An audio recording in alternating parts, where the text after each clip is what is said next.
আসসালামু আলাইকুম প্রিয় বন্ধুরা, আশা করি আপনারা অনেক ভালো আছেন। আজকে আমি অতি গুরুত্বপূর্ণ একটি মেডিসিন নিয়ে আলোচনা করব। মেডিসিনটির নাম হলো ফেমিপিল, একটি হরমোন সমন্বিত জন্ম নিয়ন্ত্রণ পদ্ধতি যা মহিলাদের গর্ভধারণ প্রতিরোধে ব্যবহৃত হয়ে থাকে। এটি কম্বিনেশন পিল নামে পরিচিত এবং সাধারণত দুটি হরমোনের সমন্বয়ে তৈরি হয়, ইস্ট্রোজেন এবং প্রোজেস্টেরন। এই পিল মাসিক চক্র নিয়ন্ত্রণ করতে এবং অপ্রত্যাশিত গর্ভধারণ থেকে নিরাপদ রাখতে কার্যকর।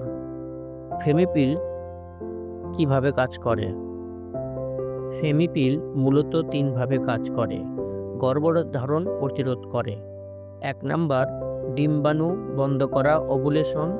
হরমোনের ভারসাম্য সৃষ্টি করে, ডিম্বাণু বের হতে দেয় না। ২, সার্ভিক্যাল মিউকাস ঘন করা। এটি স্পার্মের চলাচল বাধাগ্রস্ত করে, ডিম্বাণুর সঙ্গে মিলিত হতে দেয় না।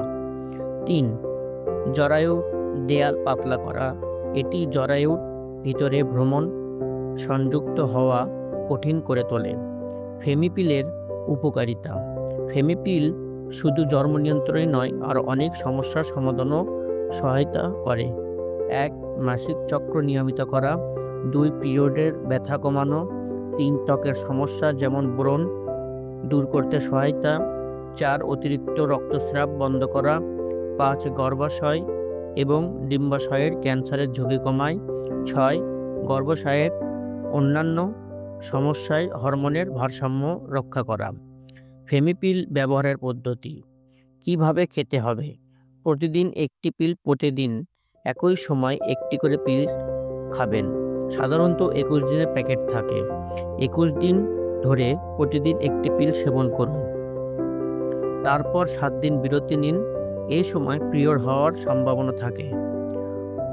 ৭ দিনের বিরতির পর নতুন প্যাকেট শুরু করুন। প্রথমবার শুরু করলে মাসিকের প্রথম দিন থেকে পিল সেবন শুরু করুন। ২, পিল মিস হয়ে গেলে কি করবেন? একদিন পিল মিস করলে মনে পড়লে দ্রুত একটি পিল সেবন করুন। ২ দিন মিস করলে টানা ২ দিন পিল মিস করলে পরের দিন ২টি পিল একসঙ্গে খান। মিস হলে বাড়তি সুরক্ষা ব্যবহার করুন। পরবর্তী ৭ দিনের জন্য অতিরিক্ত গর্ভনিরোধক পদ্ধতি যেমন কন্ডোম ব্যবহার করুন। ফেমিপিলের পার্শ্ব প্রতিক্রিয়া। ফেমিপিল কিছু পার্শ্ব প্রতিক্রিয়া সৃষ্টি করতে পারে, যদিও এটি সবার ক্ষেত্রে হয় না।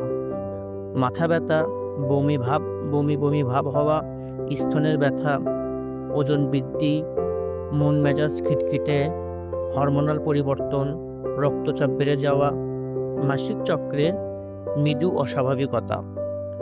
কারা ফেমিপিল ব্যবহার করবেন না? ফেমিপিল ব্যবহার করবেন না গর্ভবতী বা সন্তান ধারণের পরিকল্পনা করেন, স্তনদান করছেন, রক্তচাপের সমস্যা বা হৃদরোগের ঝুঁকি থাকে, রক্ত জমাট বাঁধার ইতিহাস থাকে, যকৃতের গুরুতর সমস্যা থাকে, ৩৫ বছরের বেশি বয়সী এবং ধূমপানের অভ্যাস থাকে। সতর্কতা। এইচআইভি অন্যান্য যৌনবাহিত রোগ প্রতিরোধ করে না। এটি শুধুমাত্র গর্ভ নিরোধক। চিকিৎসকের পরামর্শ ছাড়া ব্যবহার না। আপনার শারীরিক অবস্থা এবং স্বাস্থ্য সমস্যার ভিত্তিতে ফেমিপিল উপযুক্ত কিনা তা চিকিৎসকের মাধ্যমে যাচাই করুন। ধারাবাহিকতা বজায় রাখুন। পিল মিস করলে কার্যকারিতা কমে যেতে পারে। ডাক্তারের সঙ্গে পরামর্শের সময় যদি মারাত্মক পার্শ্ব প্রতিক্রিয়া দেখা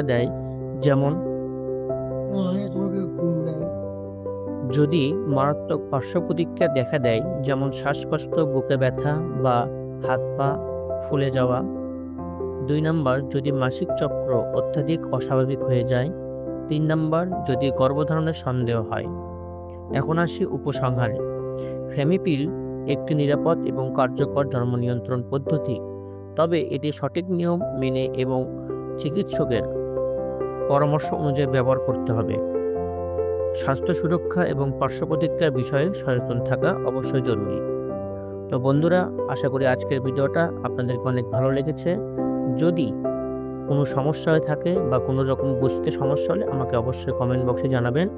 সর্বদা সুস্থ থাকবেন, ভালো থাকবেন। দেখা হবে নেক্সট কোনো দিন, নেক্সট কোনো ভিডিওতে। আসসালামু আলাইকুম ওয়া রাহমাতুল্লাহ ওয়া বারাকাতুহু।